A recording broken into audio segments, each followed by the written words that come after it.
اعوذ باللہ من الشیطان الرجیم بسم اللہ الرحمن الرحیم اللہم صلی علی محمد وعلی آل محمد وبارک وسلم انک حمید مجید۔ ناظرین کرام، رمضان المبارک کی آمد ہے، اور اس مبارک مہینے کی آمد سے پہلے خاکسار آج رمضان المبارک کے حوالے سے آپ کے سامنے قرآن کریم اور آن حضرت صلی اللہ علیہ وسلم کے چند ارشادات رکھنا چاہتا ہے۔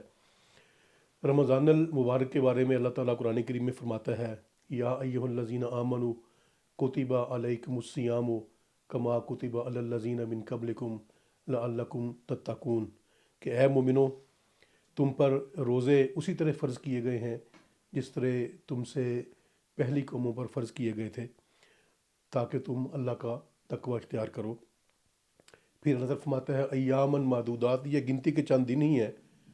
فمن کان منکم مریضاً، بس اگر تم میں سے کوئی شخص مریض ہو، او علی سفرن، یا سفر پر ہو، فعدۃ من ایام اخر، تو اس کے لیے دوسرے دنوں میں اس تعداد کو پورا کرنا ضروری ہے۔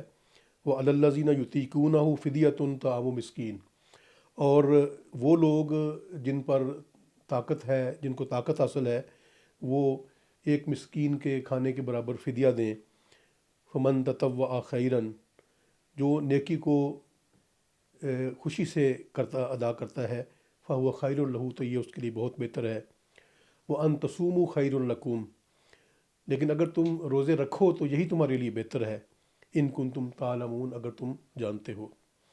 شہر رمضان الذی انزل فیہ القرآن، رمضان کا مہینہ تو وہ مہینہ ہے جس کے بارے میں قرآن کریم نازل ہوا ہے۔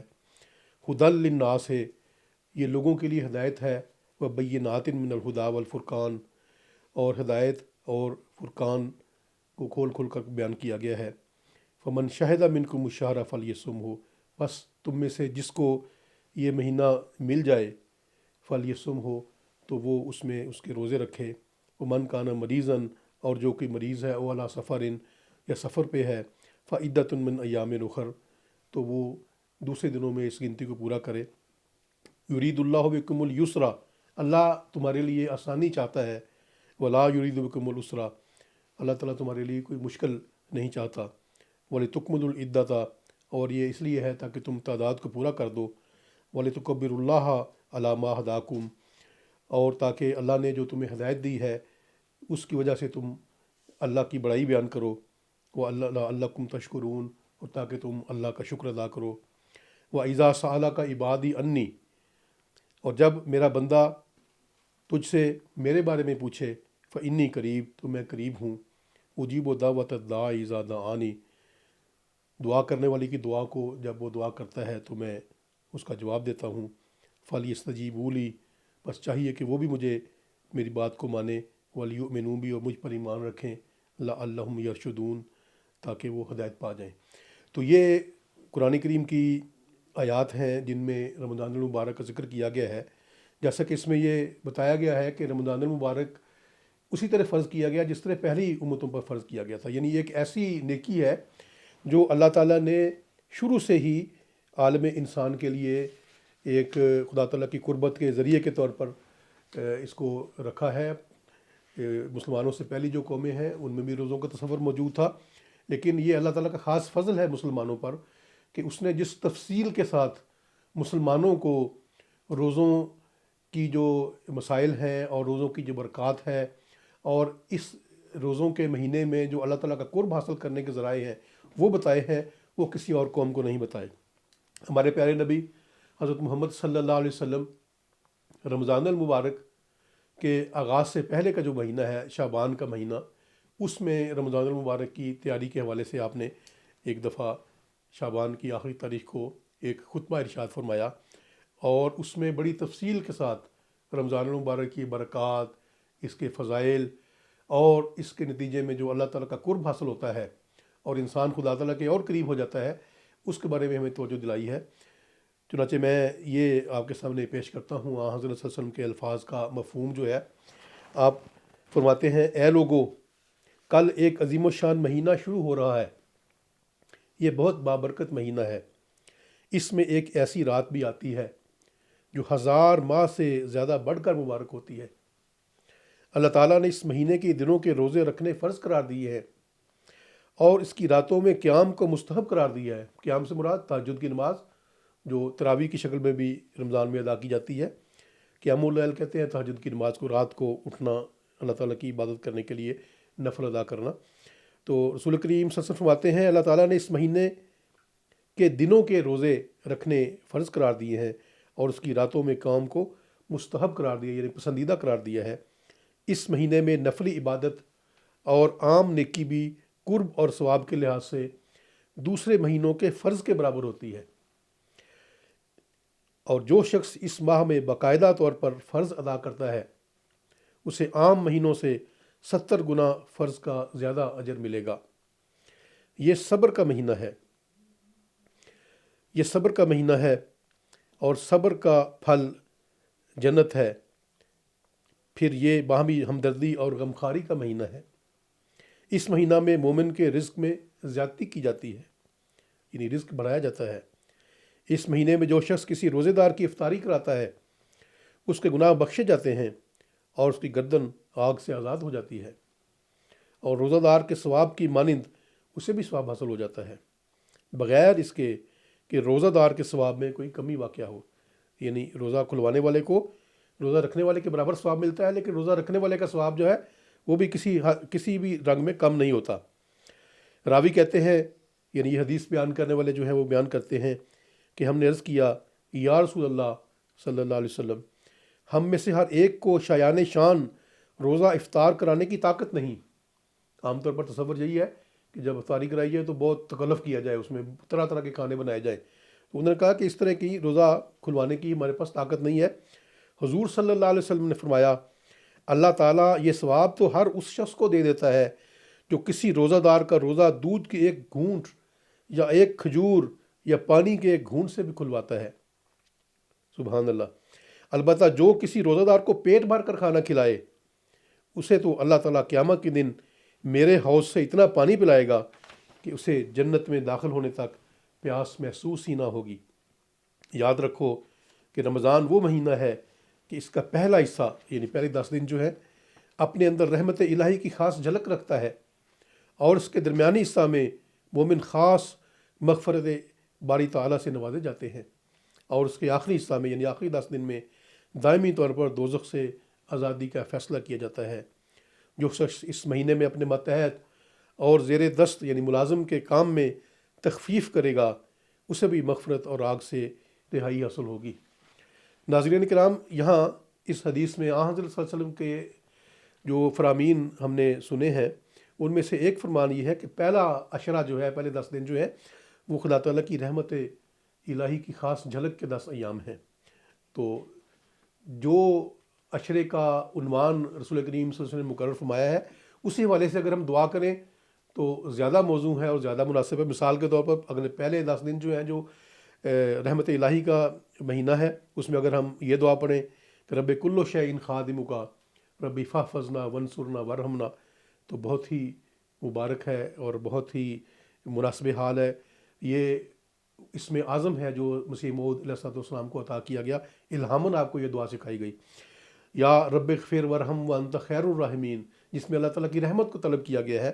اگر یہ دعائیں پہلے 10 ایام میں کریں علاوہ دوسری دعاؤں کے، دوسری دعائیں بھی کرنا بھی منع نہیں ہے، لیکن یہ اس پہلے عشرے کی یا عنوان جو رسول کریم صلی اللہ علیہ وسلم نے رحمت الہی رکھا ہے اس کی مناسبت سے یہ دعائیں جو ہیں یہ بہت ہی باموقع اور بہت ہی مناسب حال ہیں۔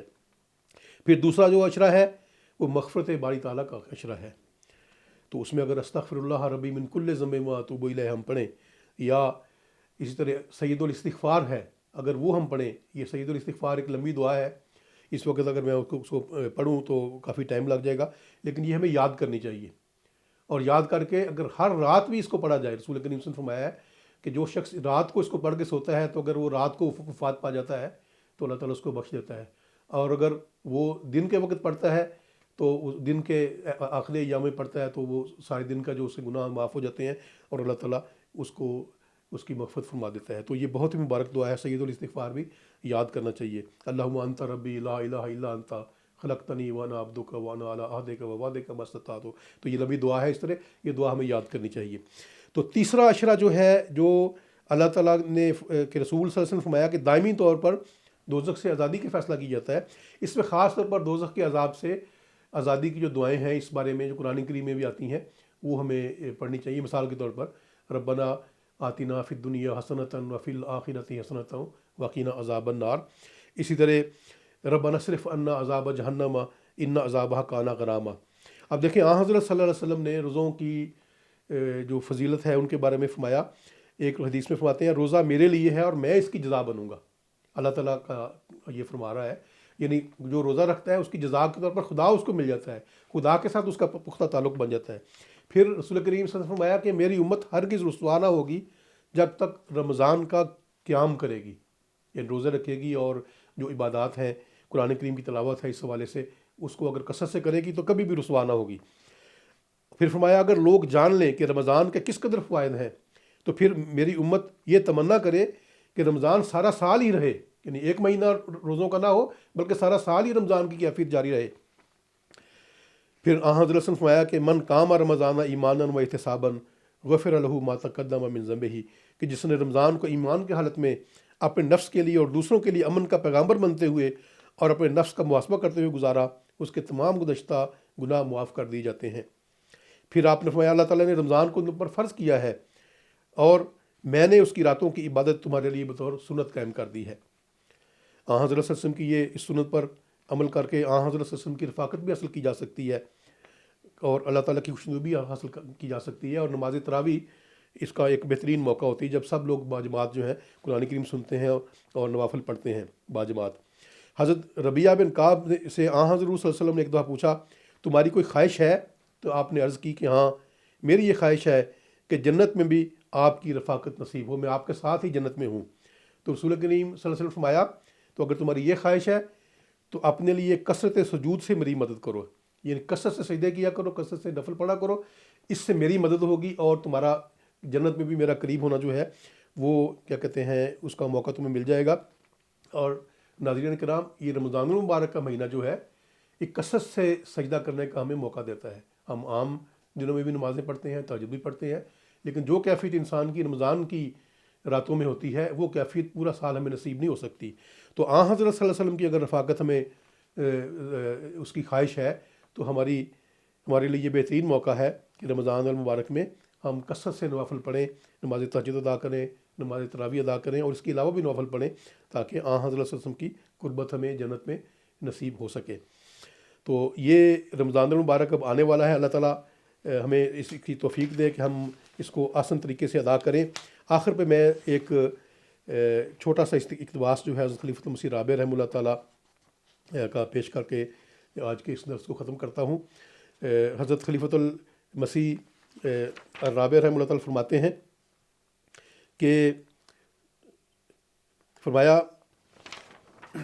جب رمضان آخر پر آتا ہے تو اس کی کیفیت ایسی ہوتی ہے جیسے آبشار کے قریب پانی کے بہاؤ کی ہوتی ہے. اس میں ایک روانی اور تیزی آ جاتی ہے اور رمضان کے آخری 10 دن تو انسان کو بہا لے جاتے ہیں. آنسوؤں کی آبشاریں بھی جاری ہوتی ہیں جو دلوں سے پھوٹتی ہیں. تو یہ آخری 10 دن میں اعتکاف بھی رسول کریم صلی اللہ علیہ وسلم کی سنت ہے. جن کو توفیق ہے ان کو ابھی سے یہ نیت کرنی چاہیے اور امیر صاحب سے اجازت لے کے اپنی جگہ ریزرو کروا لینی چاہیے مساجد میں تاکہ ان کو یہ موقع مل جائے. یہ بہت ہی بابرکت سنت ہے حضرت صلی اللہ علیہ وسلم کی. اللہ تعالیٰ کی خاص نشانات انسان دیکھتا ہے، دعائیں انسان کی قبول ہوتی ہیں. حضرت خلیفۃ المسیح رابع فرماتے ہیں جو دن باقی ہیں ان کا حق ادا کریں اور ان کو اس طرح اپنا لیں کہ آپ کو ان دنوں سے پیار ہونے لگے اور وہ دن آپ کو ایسا اپنا لیں کہ وہ اپنی برکتیں آپ کے ساتھ چھوڑ دیں. پھر فرماتے ہیں ہر رمضان ہمارے لیے ایک نئی پیدائش کی خوشخبری لے کر آتا ہے، ایک نئی روحانی پیدائش. اگر ہم ان شرطوں کے ساتھ رمضان میں سے گزر جائیں جو حضرت صلی اللہ علیہ وسلم نے بیان فرمائی ہیں تو گویا ہر سال ایک نئی روحانی پیدائش ہوگی اور گزشتہ تمام گناہوں کے داغ دھل جائیں گے. اللہ تعالیٰ ہم سب کے لیے یہ آنے والا رمضان جو ہے مبارک کر دے اور اللہ تعالیٰ اس انداز میں ہمیں یہ رمضان گزارنے کی توفیق عطا فرمائے کہ یہ رمضان کی کیفیت جو ہے وہ آ کر ہمارے وجود میں ٹھہر جائے اور پورا سال ہی ہمارا اس کیفیت میں گزر جائے. اللہم آمین. اللہم صلی علی محمد وعلی آل محمد وبارک وسلم انک حمید مجید.